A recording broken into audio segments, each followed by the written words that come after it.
शहर में दिन दहाड़े गोलीबारी।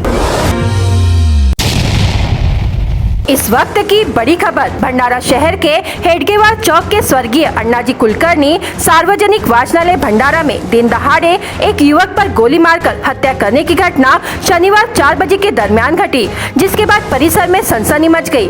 मृतक का नाम अतुल वंजारी, उम्र 30 वर्ष, गणेशपुर निवासी होकर गंगाधर निखारे पौनी निवासी, ऐसा आरोपी का नाम है। इस घटना की जानकारी भंडारा पुलिस विभाग को मिलते ही जिला पुलिस अधीक्षक लोहित मतानी, अपर पुलिस अधीक्षक अनिकेत भारती, एसडीपीओ संजय पाटिल, स्थानिक अपराध शाखा ने घटनास्थल पर पहुंचकर जांच शुरू कर दी है।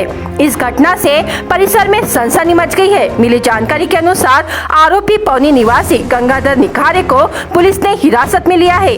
आखिर क्यों आरोपी ने युवक पर गोली चलाई, अब तक स्पष्ट नहीं हो पाया है। घटनास्थल पर सांसद सुनील मेंढे ने भी जायजा किया। आज 15 ते 15:30 वाजेच्या दरम्यान स्वर्गीय अण्णाभाऊ कुलकर्णी जे वाचनालय आहे त्यामध्ये जे विक्टिम आहे अतुल बालकृष्ण वंजारी, त्यांनी आरोपी गंगाधर निखाळेनी त्यांची गोली मारून हत्या केलेली आहे। आज जे घटनेचे त्यांचे जे जुना वाद होता 2020 पासून ते चालला होता, त्या वादामुळे काही गुन्हे पण भंडारा पोलीस स्टेशनमध्ये दाखल आहे।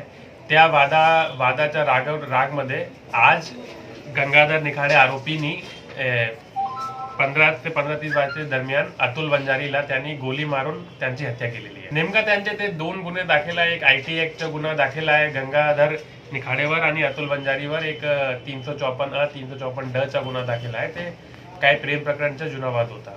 आता देशी कट्टा वापरलेला आहे ते बऱ्याचपैकी ते त्यांनी नागपूरकडून ते परचेज केलेला आहे, त्याची तपास आता चालू आहे। हा 2020 पासून त्यांच्या आपसमध्ये वाद होता आणि त्या वादातून 2 गुन्हे पण पोलीस स्टेशन भंडाराला दाखल आहे। जे आरोपी आहे ते आता बेरोजगार आहे आणि मागे ते JN पाटील कॉलेजमध्ये ते डेली वेज प्रोफेसरचं काम करत होते।